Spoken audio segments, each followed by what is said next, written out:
Ang 8 benepisyo ng facial massage. Una, wrinkles. Ang isa sa mga pangunahing benepisyo ng facial massage ay ang kakayahang mapabuti ang pangkalahatang hitsura ng balat.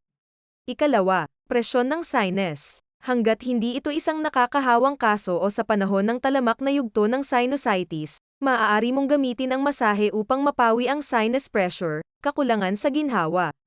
Ikatlo, acne. Ang pagpapasigla sa balat sa pamamagitan ng masahe ay maaaring makatulong sa pagsulong ng sirkulasyon ng dugo at bawasan ang pagtubo ng acne. Ikaapat, temporomandibular joint o TMJ. Ang mga taong may mga kondisyon ng temporomandibular joint o TMJ ay maaaring makaranas ng kakulangan sa ginhawa sa panga o mukha. Maaaring kabilang dito ang sakit ng ulo, pananakit ng tainga, o lockjaw.